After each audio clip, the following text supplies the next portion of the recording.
여러분 안녕하십니까? 박현수 목사입니다. 오늘은 시편 51편의 이야기를 해보려고 합니다. 다윗은 우리아의 아내 밧세바를 범했고 밧세바가 임신하자 그의 죄를 덮기 위해서 우리아를 죽게 만들었습니다.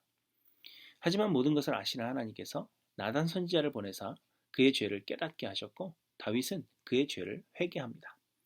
아시는 대로 이 시편 51편은 나단 선지자를 통해서 그의 죄를 깨달은 다윗이 회개하는 마음으로 쓴 시입니다.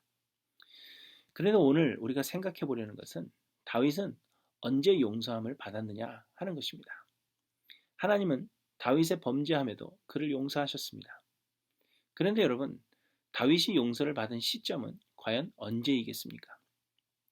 다윗이 먼저 죄를 회개한 후 하나님께서 다윗의 회개가 진실한지를 확인하신 후에 용서하셨을까요? 일반적으로 대부분의 사람들이 그렇게 생각합니다. 우리가 범죄하면 먼저 우리가 회개해야 하고 그러면 우리의 회개함을 보신 하나님께서 우리를 용서해 주시는 것으로 그렇게 생각합니다. 곧 회개가 용서에 선행되어야 하는 것으로들 생각하는 것입니다. 하지만 사실은 그렇지 않습니다. 하나님은 조건 없이 구원 얻을 자들을 선택하십니다. 그리고 하나님의 택하심을 받은 자들을 예수 그리스도의 십자가로 용서하시고는 더 이상 우리를 정죄하지 않으시는 것입니다. 로마서 8장 1절에 보시면 이제 그리스도 예수 안에 있는 자에게는 결코 정죄함이 없다. 그렇게 선언하십니다. 그러므로 회개해야 용서하시는 것이 아니라 먼저 이미 우리를 용서하셨고 용서받았음의 증거가 곧 회개로 나타나는 것입니다. 곧 하나님은 다윗을 먼저 용서하셨고 나단 선지자를 통해 그의 죄를 깨닫게 하셨으며 그로 인하여 다윗은 그의 죄를 회개하기에 이른 것입니다. 시편 51편은 용서받기 위해서 쓴 시가 아니라 용서받은 자의 시입니다. 시편 51편을 잘 보시면 다윗은 죄를 회개하고 있지 않습니다. 앞으로는 죄를 짓지 않겠다는 그러한 결단도 없습니다. 그저 하나님의 용서를 구할 뿐인 것을 우리가 볼 수 있습니다. 이는 용서가 진심 어린 회개의 결과가 아닌 하나님의 조건 없는 은혜임을 노래하고 있는 것입니다. 그렇기 때문에 여러분 더더욱 회개는 선택이 아닌 필수입니다. 왜냐하면 용서받았다면 회개는 반드시 나타나기 때문입니다. 어떤 사람들은 하나님께서 은혜로 용서하시기 때문에 회개를 중요하게 여기지 않습니다. 그러나 그렇지 않습니다. 회개는 용서에 선행되는 것은 아니지만 용서받은 자에게는 회개는 반드시 뒤따르는 것입니다. 그래서 다윗은 이렇게 고백합니다. 주께서는 제사를 기뻐하지 아니하시나니 그렇지 아니하시면 내가 드렸을 것이라. 주는 번제를 기뻐하지 아니하시나이다. 하나님께서 구하시는 제사는 상한 심령이라. 하나님이여 상하고 통회하는 마음을 주께서 멸시하지 아니하시리이다. 주의 은택으로 시온에 선을 행하시고 예루살렘 성을 쌓으소서. 그때에 주께서 의로운 제사와 번제와 온전한 번제를 기뻐하시리니 그때에 그들이 수소를 주의 제단에 드리리이다. 하나님은 우리의 죄를 먼저 용서하시고 용서하신 자들로 그 죄를 깨닫게 하십니다. 그래서 용서받은 자들은 죄를 깨닫고 상한 심령이 되며 진심으로 상하고 통회하는 마음이 됩니다. 우리의 죄악에도 불구하고 용서하시는 하나님의 은혜를 깨달음으로 진실하게 드리는 예배를 하나님은 기쁘게 받으시는 것입니다. 사람들은 하루하루 주어진 삶을 잘 살아서 하나님께 영광이 되고 칭찬받는 삶이 되고자 힘씁니다. 그러나 신앙생활은 우리가 하나님 뜻대로 잘 살고자 노력하는 것이 아닙니다. 대신에 신앙생활이란 우리의 죄인됨을 매일 자각하는 것이요. 그럼에도 불구하고 무조건적으로 우리를 용서하시는 하나님의 무한한 은혜를 깨달아 감사하는 것입니다. 그 은혜로 인하여 다른 사람을 용서하며 겸손히 낮아져서 하나님께 순종하고 평생에 하나님을 찬양하는 것이 우리에게 요구되는 신앙생활입니다. 사랑하는 성도 여러분, 매일매일 죄인됨을 깨닫는 애통함이 여러분들 삶에 있는지 돌아보시기 바랍니다.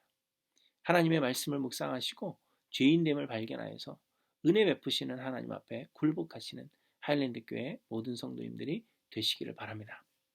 오늘은 시편 51편을 마지막으로 읽고 또 찬양하고 마치려고 합니다. 여러분 시편 51편의 다윗의 이 고백이 바로 매일의 우리의 고백이 되는 그러한 삶이 되기를 간절히 소원합니다. 시편 51편 말씀입니다. 하나님이여 주의 인자를 따라 내게 은혜를 베푸시며 주의 많은 긍휼을 따라 내 죄악을 지워주소서. 나의 죄악을 맑게 씻기시며 나의 죄를 깨끗이 제하소서. 무릇 나는 내 죄가를 아오니 내 죄가 항상 내 앞에 있나이다. 내가 주께만 범죄하여 주의 목전에 악을 행하여 싸우니 주께서 말씀하실 때에 의로우시다 하고 주께서 심판하실 때에 순전하시다 하리이다. 내가 죄악 중에서 출생하였으며 어머니가 죄 중에서 나를 잉태하였나이다. 보소서 주께서는 중심이 진실함을 원하시오니 내게 지혜를 은밀히 가르치시리이다. 우슬초로 나를 정결하게 하소서. 내가 정하리이다. 나의 죄를 씻어주소서. 내가 눈보다 희리이다. 내게 즐겁고 기쁜 소리를 들려주시사 주께서 꺾으신 뼈들도 즐거워하게 하소서. 주의 얼굴을 내 죄에서 돌이키시고 내 모든 죄악을 지워주소서. 하나님이여 내 속에 정한 마음을 창조하시고 내 안에 정직한 영을 새롭게 하소서. 나를 주 앞에서 쫓아내지 마시며 주의 성령을 내게서 거두지 마소서. 주의 구원의 즐거움을 내게 회복시켜 주시고 자원하는 심령을 주사 나를 붙드소서. 그리하면 내가 범죄자에게 주의 도를 가르치리니 죄인들이 주께 돌아오리이다. 하나님이여 나의 구원의 하나님이여 피 흘린 죄에서 나를 건지소서. 내 혀가 주의 의를 높이 노래하리이다. 주여 내 입술을 열어주소서. 내 입이 주를 찬송하여 전파하리이다. 주께서는 제사를 기뻐하지 아니하시나니 그렇지 아니하면 내가 드렸을 것이라. 주는 번제를 기뻐하지 아니하시나이다. 하나님께서 구하시는 제사는 상한 심령이라. 하나님이여 상하고 통회하는 마음을 주께서 멸시하지 아니하시리이다. 주의 은택으로 시온에 선을 행하시고 예루살렘 성을 쌓으소서. 그때에 주께서 의로운 제사와 번제와 온전한 번제를 기뻐하시리니 그때에 그들이 수소를 주의 제단에 드리리이다. 아멘.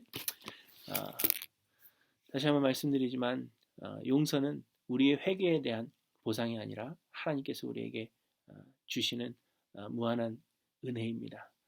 여러분 이 사실을 기억하셔서 우리의 죄인됨을 항상 깨닫고 인정하고 그럼에도 불구하고 우리를 용서하시고 사랑하시는 하나님께 찬양하기를 소망하시는 하일랜드교회 모든 성도님들 되시길 바랍니다. 우리 나 같은 죄인 살리신 함께 찬양하면 좋겠습니다.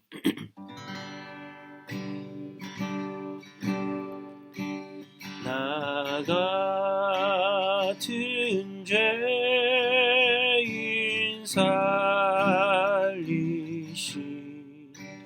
주의 놀라워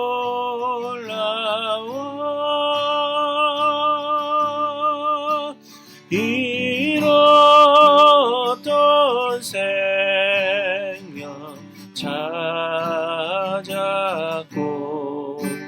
광명을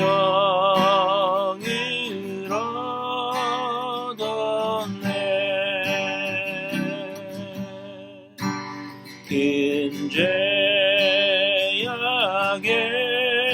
죄악에서 건지신 주의 놀마워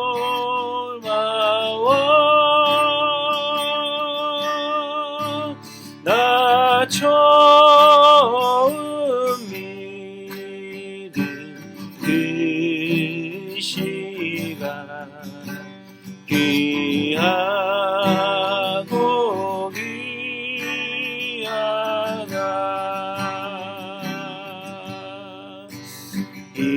이제껏 내가 산 것도 주님의 은혜라. 또 나를 장차 본향에 인도해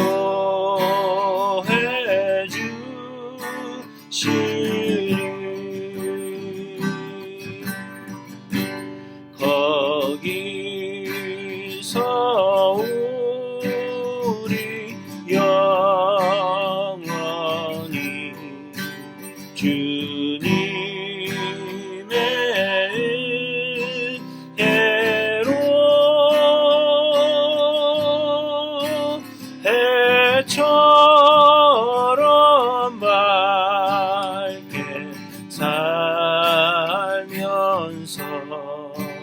주 찬양하리라.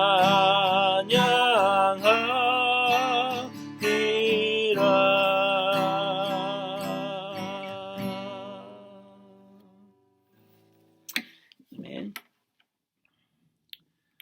모든 것이 하나님의 은혜입니다. 우리의 죄를 용서해 주시는 것도 우리의 회개의 열매가 아닌 하나님의 은혜입니다. 여러분 이 사실을 깨닫고 우리의 죄인됨을 인정하고 그럼에도 불구하고 우리를 용서해 주시는 하나님의 은혜를 우리가 깨달아서 다른 사람을 용서하고 또 그 은혜를 평생에 찬양하고 감사하며 사시는 하일랜드 교회 모든 성도님들이 되시기를 바랍니다. 여러분 오늘도 하나님의 은혜를 생각하는 하루가 되기를 소원하며 여러분 주일에 만날 때까지 안녕히 계십시오.